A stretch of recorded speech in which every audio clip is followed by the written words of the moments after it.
जय हिंद साथियों, स्वागत है आप सभी का हमारे YouTube channel one day mission पर। तो आज हम लेके आए हैं जीएस का और एग्जाम की दृष्टि से बहुत ही महत्वपूर्ण टॉपिक जिसका नाम है आरबीआई।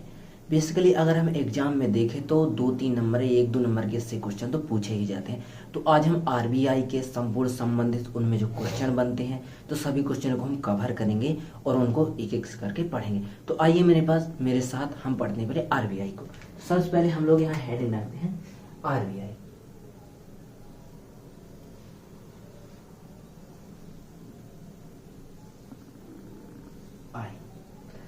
सबसे पहले हम बात करें आरबीआई की। तो आरबीआई की बात करें तो इसमें सबसे पहले इसका आरबीआई का फुल फॉर्म ही पूछा जाता है। तो इसका पूरा नाम क्या है? तो इसका पूरा नाम हम लोग लिख लेते हैं रिजर्व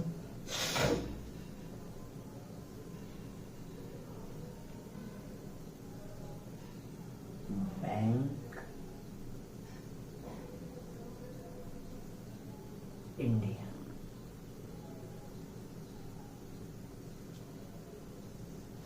सबसे पहले एग्जाम में यही क्वेश्चन पूछा है कि आरबीआई के फुल फॉर्म क्या है।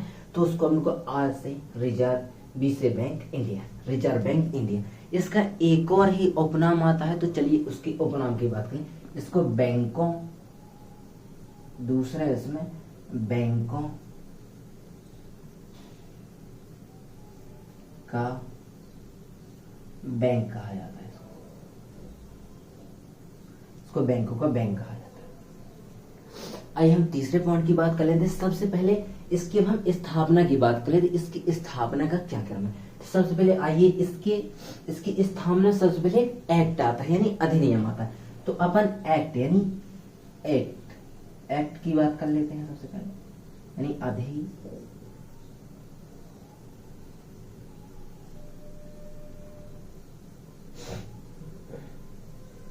अधिनियम कौन सा आता है? चलिए आइए हम उस अधिनियम की बात कर लेते हैं पहले। तो अधिनियम की बात करें तो रिजर्व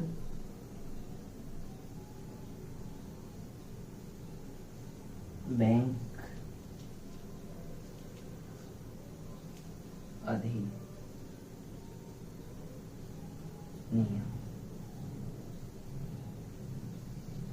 रिजर्व बैंक अधिनियम, इसकी डेट पूछे तो ये 1934 में है।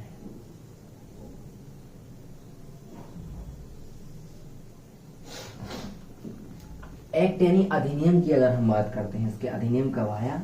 तो इसका अधिनियम रिजर्व बैंक अधिनियम 1934 में है। आइए अब इसकी एक समिति की मतलब गठन हुआ जिसने ये वो किया कि एक ऐसे आरबीआई की स्थापना करना चाहिए। चलिए हम उस समिति की बात कर लेते हैं। समिति की बात कर लेते हैं, आयोग लिख लेते हैं।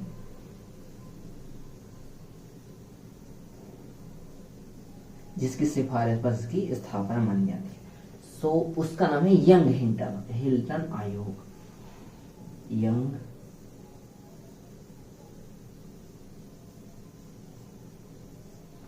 हिल्टन आयोग।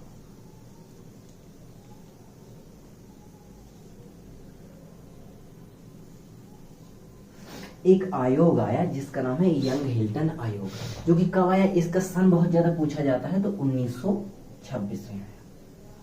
कब आया? 1926 में। अब चलिए इतनी प्रोसेस के बाद अब हम इसकी स्थापना की बात कर लेते हैं। तो इसकी स्थापना का जो वर्ष है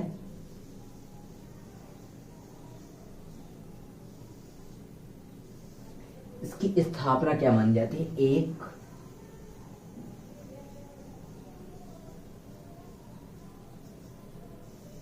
1 अप्रैल 1935।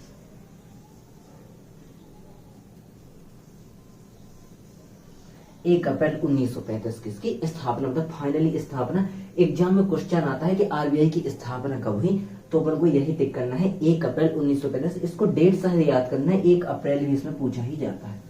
अब चलिए इसके राष्ट्रीयकरण की बात कर लेते हैं कि इसका राष्ट्रीयकरण कब होगा। चलिए हम राष्ट्रीयकरण की बात कर लेते हैं।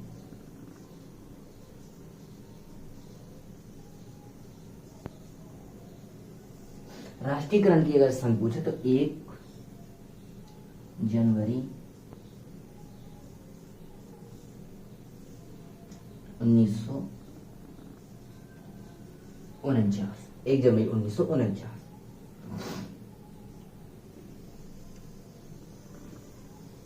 अगर राष्ट्रीयकरण की बात करें तो राष्ट्रीयकरण 1 जनवरी 1949 को हुआ। तो आप लोगों ने आशा है आप लोग साथ साथ इसको नोट करते जाइएगा, क्योंकि आप लोग को बार बार जब आप रिवीजन करेंगे तभी आपको इसके याद हो। तो मैं इसको रफ कर देता हूँ, फिर अपन लोग आगे की बात करते हैं इसमें।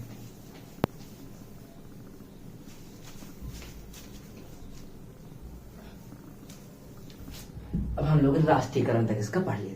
अब चलिए इसकी हम बात करें, इसके लोगों की। मतलब आप लोग ने देखा सबका, जैसे एसबीआई के एक लोगो है, चिन्ह आपने देखा होगा जिसको हम चिन्ह कहते हैं। तो आइए इसके चिन्ह की बात कर ले, इसमें कौन कौन सी चीजें बनी हुई हैं। तो आइए हम इसके पहले चिन्ह की बात कर लेते हैं।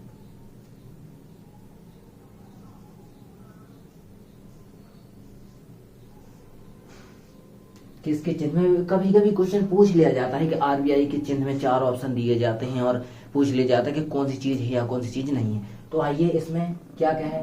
तो इसमें पहली तो है ताड़, ताड़ का वृक्ष, पहली बात। दूसरा रॉयल बंगाल,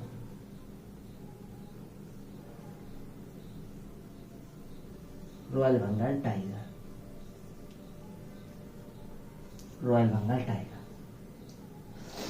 अब इसमें रॉयल बंगाल टाइगर, इसमें एक और पूछता है कि पूर्व में, अभी रॉयल बंगाल टाइगर से पहले इसमें काहे का चिन्ह था। तो पूर्व चिन्ह की बात कर लेते हैं। इसमें पूर्व तो इसमें शेर का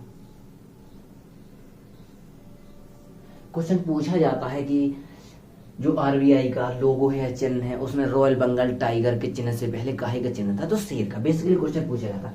अब इसमें एक और क्वेश्चन पूछा जाता है कि जब आरबीआई की स्थापना हुई तो कुल पूंजी, मतलब कितना उसमें निवेश किया गया। तो आइए हम उसकी पूंजी की बात कर ले। जब आरबीआई की पूंजी की बात कर लेते हैं तो 5 करोड़।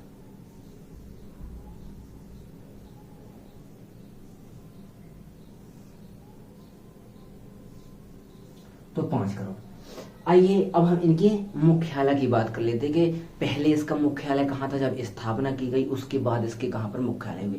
तो आइए हम पहले मुख्यालय की बात कर लेते हैं।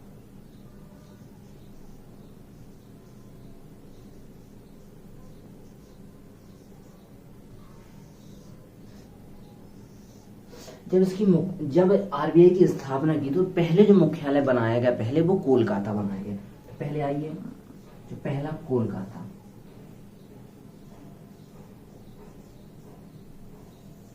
कोलकाता 1935। अब जो दूसरा बनाएगा, दूसरा बना मुंबई,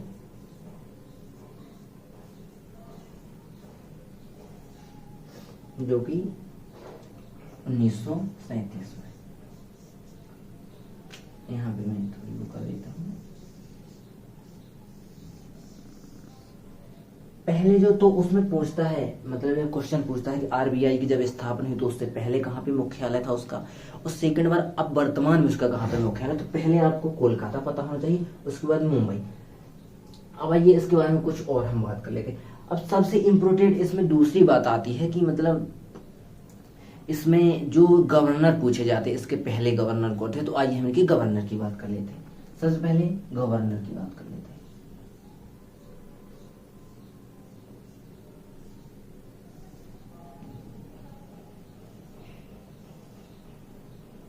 सबसे पहली बात है हमसे पहले गवर्नर कौन थे, मतलब आरबीआई के पहले गवर्नर। तो लिख देते हैं हम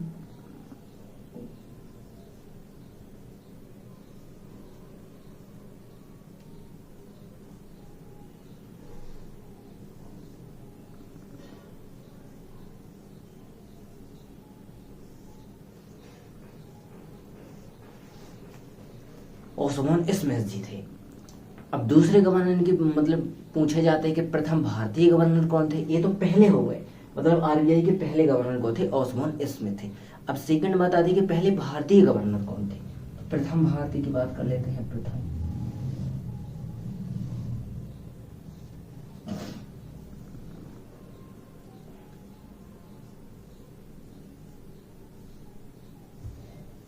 प्रथम भारत की गवर्नर तो सी डी देशमुख।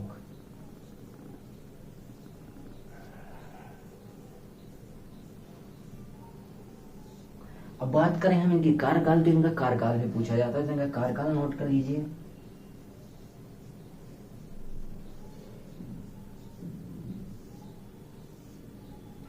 उन्नीस सौ 1945 से 1949 इनका कार्यकाल माना जाता है।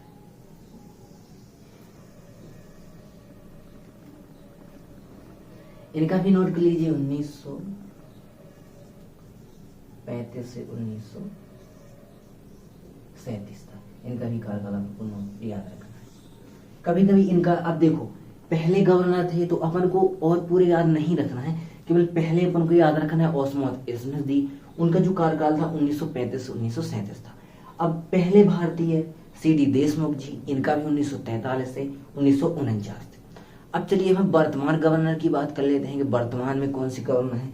तो वर्तमान गवर्नर आइए यहाँ पे रख कर देते हैं, यहाँ पे लिख लेते हैं।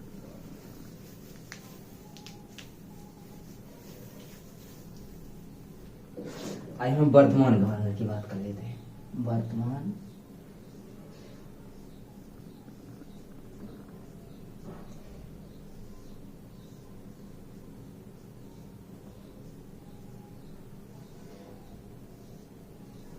वर्तमान गवर्नर की बात कर लेते हैं, जो अभी फिलहाल में 25वें नंबर के हैं। तो आइए हम 25वें नंबर के गवर्नर की बात कर लेते हैं। कौन है फिलहाल में? शक्तिकांत दास जी हैं।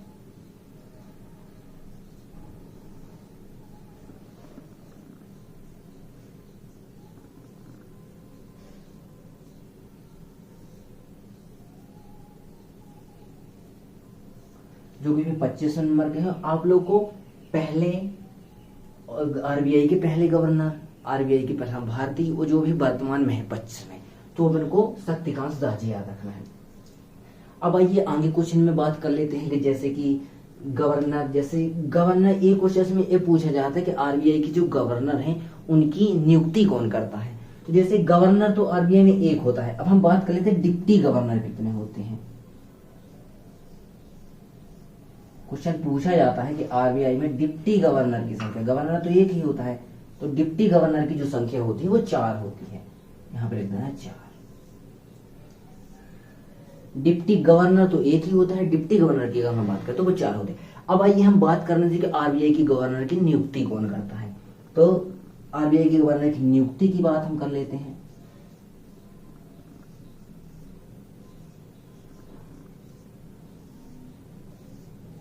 आरबीआई की गवर्नर की नियुक्ति कौन करता है। तो आइए आरबीआई की गवर्नर की नियुक्ति प्रधानमंत्री साहब करते हैं।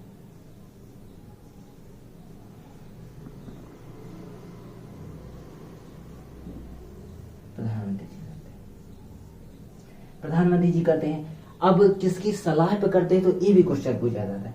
किसकी सलाह पर करते हैं, तो यहां लिख दीजिए किसी की सलाह, तो वित्त मंत्री।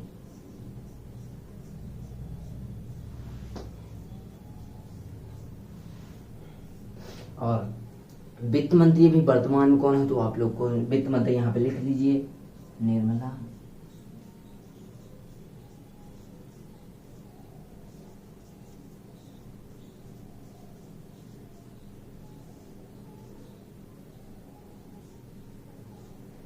सीतारमण जो कि अभी फिलहाल में वित्त मंत्री है। तो सलाह किसकी सलाह पर इसकी नियुक्ति प्रधानमंत्री जी करते हैं, और किसकी सलाह पर करते हैं, तो वित्त मंत्री की सलाह पर करते हैं। आइए और आगे भी कुछ क्वेश्चन हम देख लेते हैं यहाँ पे। अब बात आती है कि जो आरबीआई के गवर्नर होते हैं उनके वेतन की बात कर लेते हैं। कभी कभी क्वेश्चन भी पूछ लिया जाता है, तो आइए हम वेतन की बात कर लेते हैं।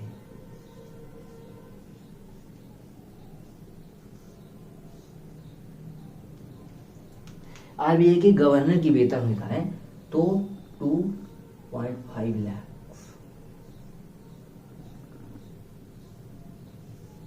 अगर हम बात करें तो 2.5 लाख के समथिंग के वेतन होते हैं।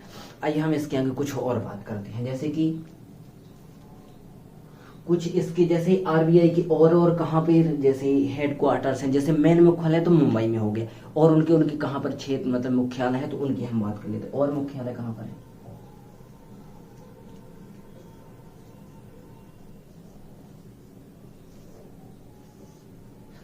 जैसे जहाँ पे छोटे बड़े काम होते हैं, जैसे कि मेन मुख्यालय तो मुंबई में हो गया, और कहाँ पे उनके जहाँ पर होते हैं मुख्यालय, तो मुंबई तो हो ही गया,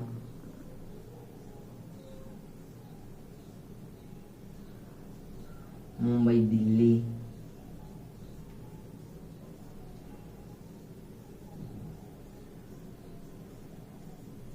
चेन्नई,